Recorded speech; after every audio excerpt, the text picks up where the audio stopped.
पहला इस नकली की सुनियो। तुम्हारा सनातन धर्म कैसा है यार? हमारे ब्रह्मा जी अपनी पुत्री के प्रति आकर्षित होकर दौड़ पड़े। ब्रह्मा जी ने एक भी संतान मलमूत्र से पैदा नहीं की।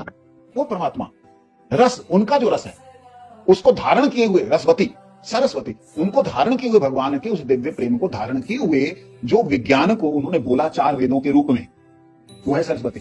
तो वो सरस्वती के रूप में जब 4 वेदों को देखा तो मोहित हो गए, उसके पीछे आकर्षित हुए और उसमें अभिमान हो गया, स्त्री पुरुष संबंधित समझ लिया।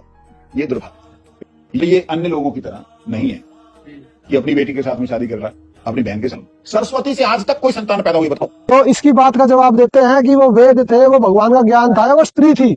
मत्स्य महापुराण, इसका code number 557, Gita press Gorakhpur, page number 22 और अध्याय नंबर 4 में क्या लिखा हुआ है? वह स्त्री सरस्वती स्त्री थी, वो कोई ज्ञान नहीं था। ये नकली पोंगे पंडित दुनिया में गुमराह कर रहे हैं। शत्रुपा नाम से विख्यात वही सावित्री, गायत्री और ब्रह्माणी भी कही जाती है। इस प्रकार ब्रह्मा ने अपने शरीर से उत्पन्न होने वाली सावित्री को, सरस्वती को अपनी पुत्री के रूप में स्वीकार किया, पुत्री के रूप में स्वीकार किया कि तू मेरी पुत्री है। तत्काल ही उस सावित्री को देखकर वे सर्वश्रेष्ठ प्रजापति ब्रह्मा मुग्ध हो गए, मोहित हो गए। हाय क्या प्रकट हो गया। और यो कहने लगे कैसा मनोहर रूप है, हाय हाय कैसा सौंदर्यशाली रूप है। ब्रह्मा को सावित्री के मुख की ओर अवलोकन करने के अतिरिक्त अन्य कुछ नहीं दिखता था। ये कौन से वेद है, कौन सा ज्ञान है? ये उसे मुख की तरफ देख रहे, उसका रूप न देख रहे ब्रह्मा जी। वे बारंबार यही कह रहे थे कैसा अद्भुत रूप है, कैसी अनोखी सुंदरता है। तत्पश्चात जब सावित्री की झुककर उन्हें प्रणाम करने लगी तब ब्रह्मा पुनः उसे देखने लगे थे। सावित्री की ओर बार बार अवलोकन करने के कारण ब्रह्मा द्वारा सृष्टि रचना के लिए जो अत्यंत उग्र तप किया था उसका सारा फल नष्ट हो गया।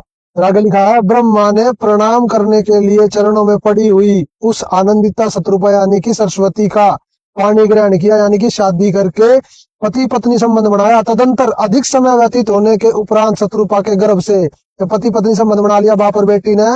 उसके बाद क्या हुआ देखो, गर्भ से मनु नाम का पुत्र उत्पन्न हुआ। ये पाखंडी कह रहे ना पुत्र बता दो, ये पुत्र बता दिया देखो तुम्हारे पुराणों ने, जो स्वयं मनु नाम से विख्यात हुआ। तो पाखंडियों, अब तुम्हें कहीं ठोर ठिकाना नहीं मिलने वाला, क्योंकि अब इस धरती पर संत रामपाल जी महाराज भगवान आ चुके। अब तुम्हारे सारे पाखंड का, सारी झूठ का नाश करेंगे और दुनिया ने सच्चा ज्ञान दे रहे हैं संत रामपाल जी महाराज। अरे तुमने ये कथाएं छुपा छुपा के लोगों को भ्रमित करके पता नहीं कहाँ कहाँ भेज दिया और उन्हें कोई लाभ नहीं मिला। आज नास्तिक होती जा रही है दुनिया। और मैं सभी से प्रार्थना करना चाहूंगा कि यूट्यूब पे सर्च करें संत रामपाल जी महाराज और अपने वेद शास्त्र, भगवत गीता और पुराणों का वास्तविक ज्ञान जानने के लिए, आदि सनातन का वास्तविक ज्ञान जानने के लिए संत रामपाल जी महाराज के सत्संग सुने। सत साहिब।